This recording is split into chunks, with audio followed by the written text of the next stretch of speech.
Since the last video, I've taken out the plate that supports the alternator from here just to expose the water pump. And we've got better access to the power steering pump, and the same bracket holds part of the power steering pump in place. Even though I've removed the bracket and played with the adjuster, I still can't get this belt off, so I'm obviously missing something.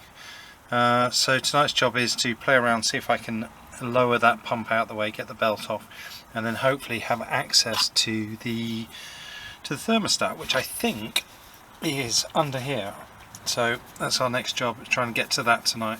Haven't got a lot of time, but it should make for a short video. So in order to change the thermostat, which lives in this little black moulding under here that is bolted on, to get to it I really need to be able to remove this bracket here. I don't really want to be trying to do it blind. I'm sure it's possible. It'd be nice to get rid of this so I can see from underneath what we're doing. So in order to do that, there are two bolts that bolt into the bottom from underneath, and also the power steering pump is also connected to that bracket with the bolt underneath. So I'm going to undo the power steering pump. That will still be held in place at the front there and by the pipe work, and then undo that bracket, and then hopefully then we'll get a straight shot at the thermostat carrier. That's the theory. Wish me luck. This is the view from underneath. This bolt here is the one that is connected to the power steering pump, so that's got to come out. That is loose as it is at the moment, and then there are two bolts, one there and one up here, and that hopefully will drop that bracket out of the way.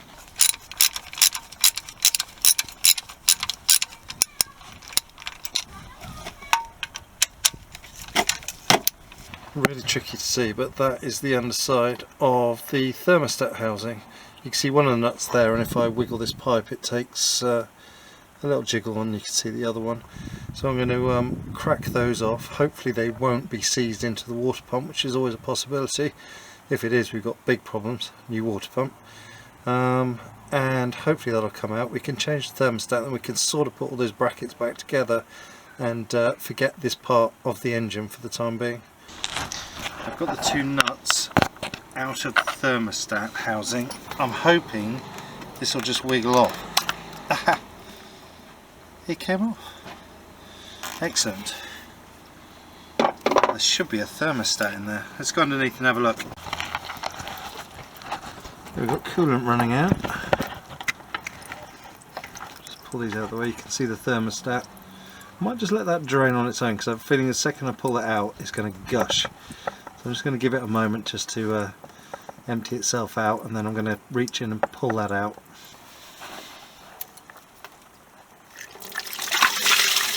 Yep, I think I was right about that. One faulty thermostat.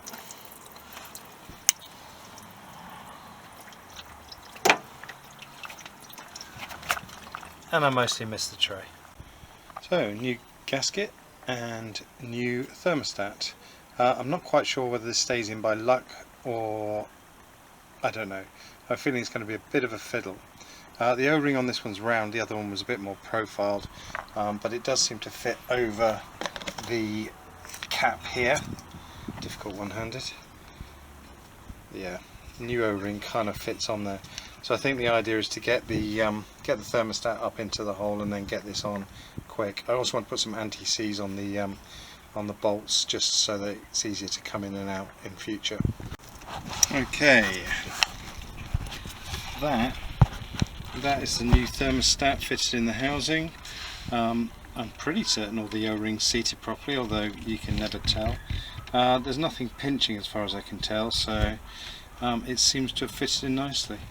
So yeah, short of reviewing this footage and finding an issue, I think we're done with this bit. Now I am going to start rebuilding. I'm going to put the brackets back on for the power steering pump, because there's no need to take the power steering pump off.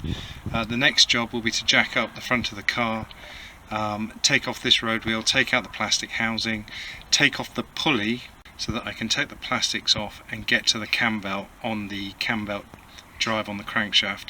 that means that we can then make sure that all our positions are marked, and then we can change, or at least take off the old cam belt, and that will allow us to then take the head off, and then when we refit the new cam belt we'll do it all in reverse.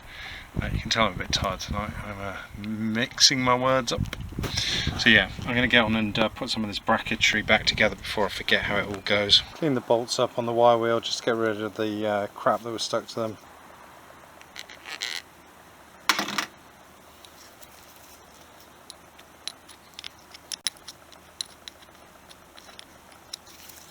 Okay, so the bracket for the alternator bracket for a bracket is back in place now.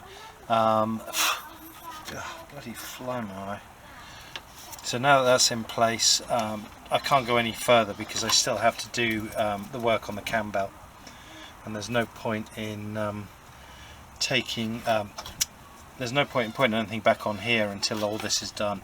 So yeah, so for an evening's work, not too bad. I like to put my bolts back in the holes, in case you're wondering what these are. It just means where I often bag things, in this case it's easier just to put them in. They're not in the way, and it's obviously you can't lose them if they're in there, and it tells you exactly where each one goes. The same with this bolt here, and the one up here. So yeah, it just makes life easier for me, especially as I'm quite forgetful in these things. Even tonight, actually, talking about forgetful, and I must remember when the new cam belt is back on, that this bolt down here needs tightening prior to me putting all the alternator back in together, otherwise I'm in big trouble. And I actually think the last person in here had forgot to do that, because I know that I didn't loosen this one. So I think they torsioned up the belt, but that was still flapping about. So yeah, once it's adjusted, that needs doing. Yeah, so that's it. I'm going in for my dinner now. I am done for an evening, but I'm pleased that the thermostat's done. That's first job ticked off the list, really. Just a ton more stuff to do. Obviously the cylinder head will be the second next thing I'm doing.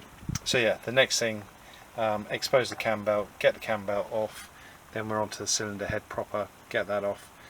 This seems like a long drawn out process. It's because, well, I'm not a mechanic, I don't have a ramp, and I'm not spending all day doing it. And also I'm filming, which slows things down. And also I don't know what I'm doing, which slows things down. So yeah, anyway, bear with me. I hope these aren't too long and boring. I must order a new gasket. This is looking pretty grotty. I don't think that's stupid money, so I'll order a new one, just in case we've got an air leak there, which will cause some issues later on. But I'm not going to order that until there's a few other bits and pieces that I need to order before I commit to that. So yeah, vacuum hoses. Must remember vacuum hoses. Anyway, that's it for tonight. We probably won't get much more this week. I have parents visiting, so the next few days are going to be taken up with that. Not that I mind. So yeah, if you don't mind waiting a week or so, there might be another video to follow.